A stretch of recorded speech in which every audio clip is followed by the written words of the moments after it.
Alright, so welcome to today's video. We're going to be reviewing Midnight Club 3 Dub Edition Remix Online Multiplayer Android Guide. First thing you're going to do is go to MyMC, a PS2 memory card image utility. This is an application that's going to allow us to import save files to give us every car unlocked, so we can play online with all the good cars right off the bat. This will be a link in the description, by the way. And then the other thing we're going to need is the save file itself. So go to this other link that's going to be in the description for the PlayStation 2 Max Drive Save North America by Matthew SY017 and download that one. And the next thing we're going to have to download is the emulator if you don't have it already. It's going to be called ARM SX2. I will also leave a link in the description, but in case you can't find it, here's what it looks like. You can Google search it. Just click on Download APK, purple button, and then press on Nightly Build 1.0.7 or whatever the most recent stable or nightly build is. As long as it's after November, you'll have online multiplayer. And then you're going to want to get the latest Turnip driver, so just Google Adreno Tools drivers and try to find the one that says Kimchi on the Google search results. Should be the first one that comes up right there. So go into the releases and then try to find Turnip 26.0.0 revision 8 or whatever the newest Turnip driver is. This is the newest at the time of making the video. So I'm going to click on this right here to download it and press download. So we've already downloaded 4 things to prepare us for this setup, and I think that's enough for now. We're going to be able to play with any car we want right off the bat, which is kind of the whole idea of the importing the save file thing. Because if you don't, you'll just be stuck with the slow cars, and then if your friends have fast cars, it's no fun. So I am going to show you how to, well, here we go.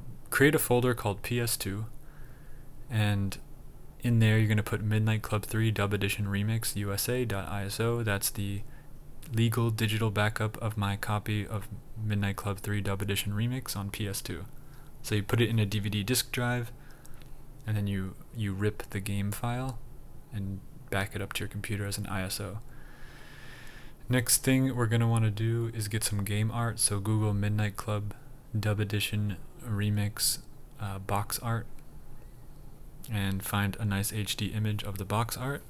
So you can, this is optional, but I like to do this. So save this, press and hold the image, save it to your downloads, and then go to your downloads, find that image, and move it to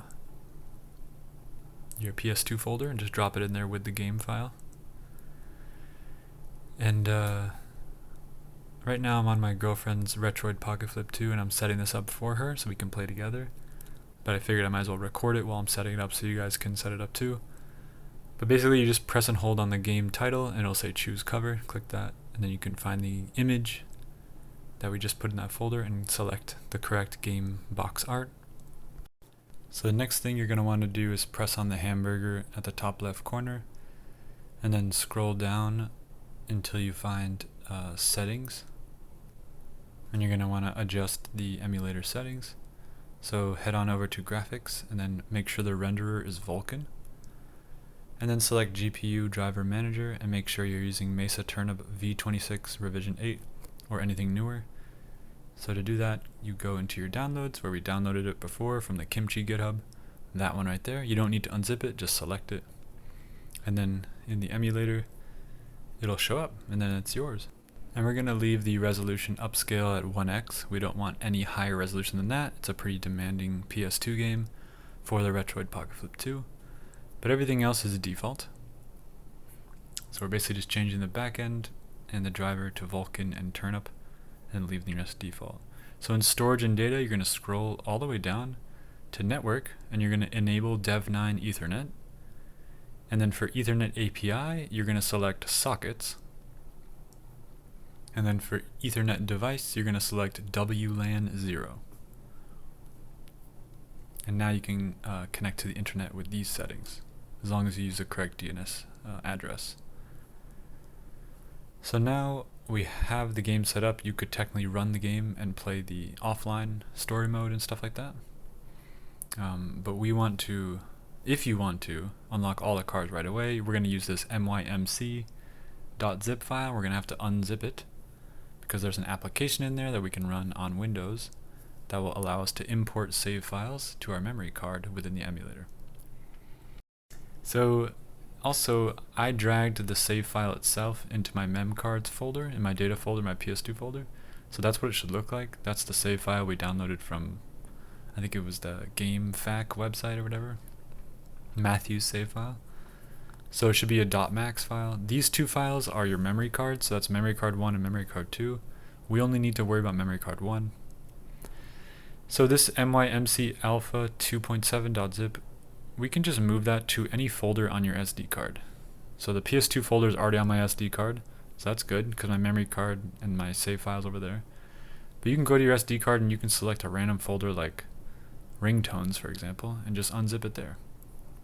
So I'm going to check off in RAR app the mymc alpha 2.7, and then I'm going to unzip and browse to my SD card somewhere, like a ringtones folder, some random folder, and just press OK. And yeah, just unzip it there. And it should look like this once it's fully unzipped, just a bunch of files. And there is one in there, that's the application. It's called mymc.exe. I'll check it off right here so you guys can see what I'm talking about. Yeah, that's the application. So now that they're all on your SD card, the save file and the application and your mem card, PS2 folder is all on disk. You're going to eject the disk by pressing that eject button right there, and then I'll meet you outside. So now I've put my micro SD card in a SanDisk SD card reader, and it's in my Windows Potato laptop. And now I'm going into the File Explorer, and I'm finding that SD card with the ringtones folder where I put that, just any random folder. And you're going to be looking for this application right here, mymc.exe. Double click that. And at first you'll see this black window. That's okay. And now it'll automatically open this thing. But if it doesn't open it, just press File and then Open. Here, let's do it manually. So File, Open. And then it has a way of finding your PS2 data folder and then mem cards and your two memory cards. So this is good. Just select memory card number 1 and then press Open. And you'll see your save files here if you have any save files. And then you press Import, this icon right here. And then it'll also find the save file that we downloaded from the internet. So the completion save is going to be here, PS2 data mem cards. I put it there. Wherever you put it, it'll usually find it, but this is where I put mine, so I click it. And then you just press Open. Now I already did this, so it's going to give me this message. You're not going to get this message. But all you're going to see is this thing is going to refresh. And now the MC3 Remix 100% Matthew, that's the save file that was imported onto your memory card 1. So now you're all set. You're all done with that. All you have to do is eject the SD card from your computer properly, safely remove, and then plug it back into the Retroid Pocket Flip 2, and I'll meet you inside the device. Alright, so now the SD card is back in the Retroid Pocket Flip 2. I'm going to click on Midnight Club 3 Dub Edition Remix and start up the game. If you swipe very slowly to the right from the left side of the screen, very slowly, you'll pull up this menu, and then you can press the fast forward button, and you can kind of get through the loading screens faster this way, which is nice, and the menus. So if you imported the 100% save file from Matthew, you'll see it right here. You can click it, or you can click a new one if you want to make your own save. And then you go to networking, and then you go down to network configuration. But if you're someone who's already done the first video I did on Star Wars Battlefront 2, you can just go straight to internet play. But if you haven't configured the DNS address for PS2 Online yet, you're going to have to click on network configuration, and then you're going to say create or edit a network configuration. You get this PS2, like it looks like the menu exactly on that PS2. So then you're going to press add setting.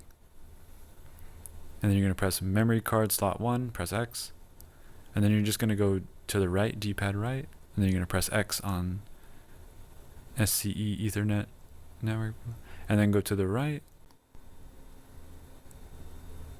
and then just keep going to the right. For IP, we're going to do auto, go to the right, but for DNS, we're going to go down to manual, then press X, and then we're going to go to the right again. And now it's going to allow us to type in the primary DNS. So here you want to type in the correct DNS, which is 45.7 228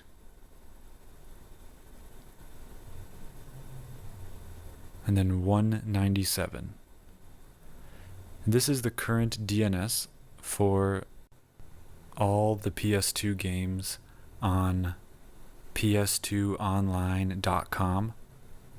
I'll say that again, ps2online.com. That's where I got this DNS number, this address. Next, you're just going to press OK, and then you're going to name this something. You can name it anything you want. I'm just going to name it PS2 Online, but you do not have to name it that. That is not required. But that's totally up to you. You can name it anything.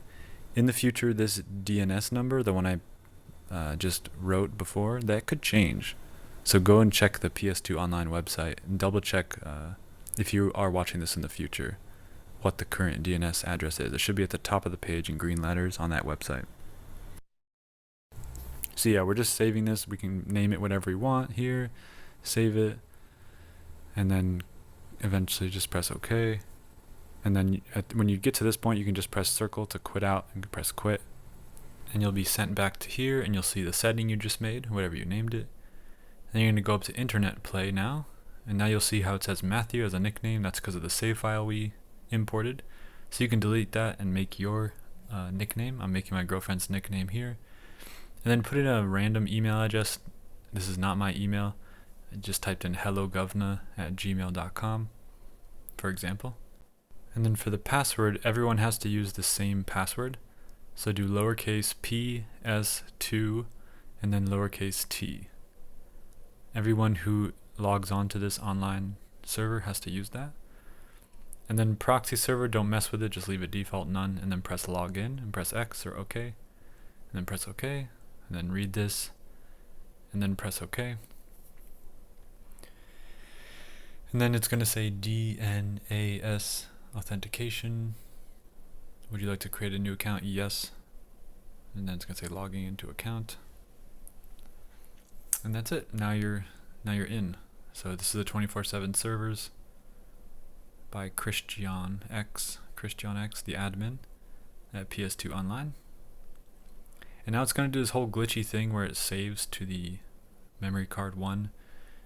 Just let it do its thing. It'll take a while. The music will kind of like chop up, and it'll take this long, and then you'll get here. So now you can choose host game or join game. The first thing you should try is join game. So if anyone else is playing already, you'll see their game. Just press X with everything on any. But if no one's playing any games, it'll just say no games available. So if there's no games available, you can host your own game. So press host game. Then you can choose the map you want, choose the type of game you want, and then I would usually put the players up to 8, and then keep it on remix, and then time of day, and then weather, whatever you want, and just press X here, all in public, and then it'll show your username. And then under vehicle name, you can go left and right, and you'll see you have every single vehicle in the game because of that save file we imported.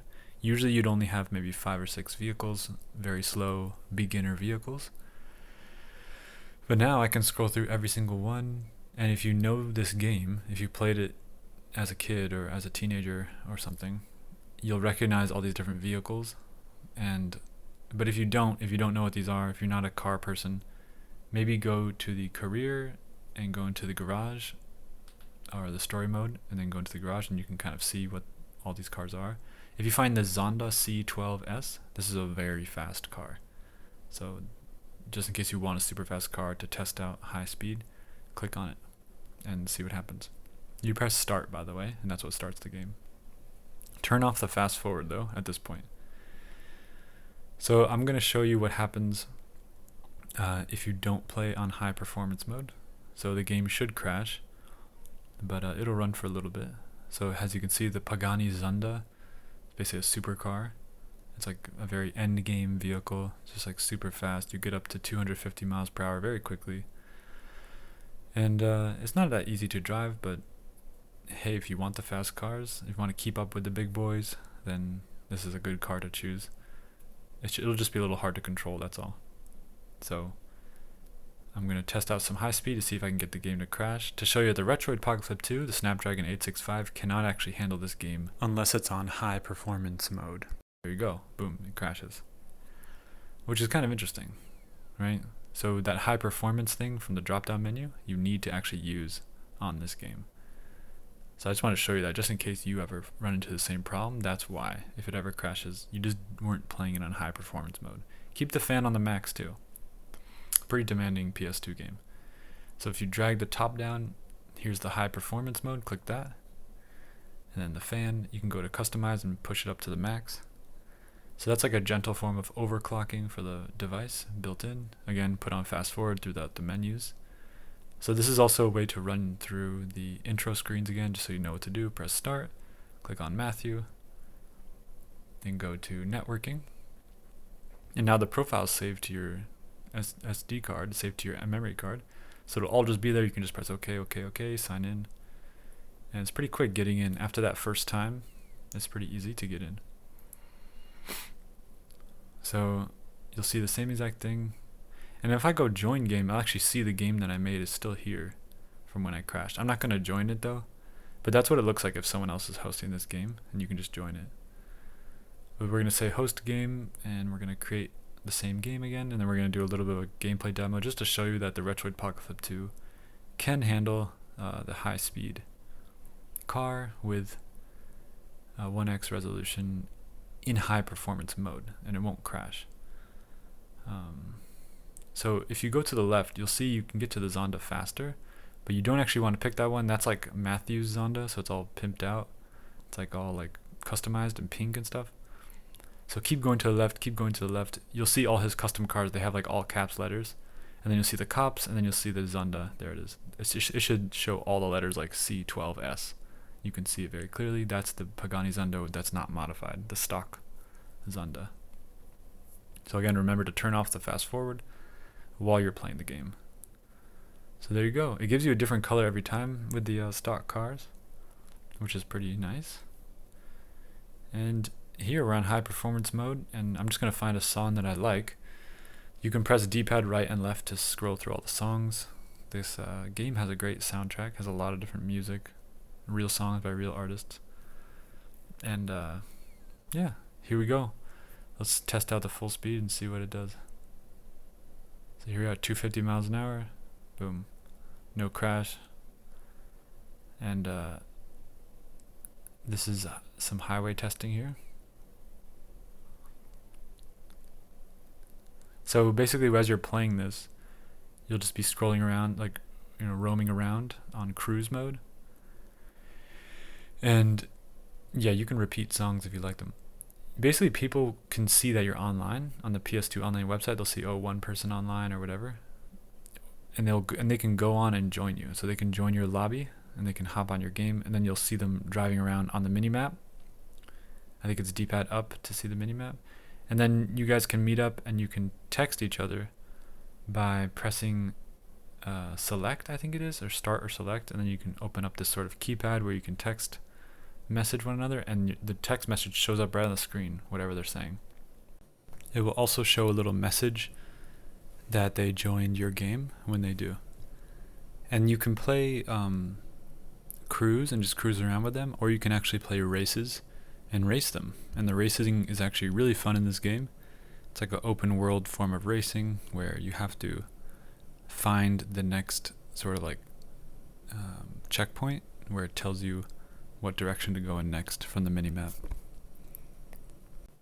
Alright, well, I hope you enjoyed this video, And I hope to see you in the Midnight Club 3 Dub Edition Remix lobbies sometime soon. Take care and have a good one. Bye.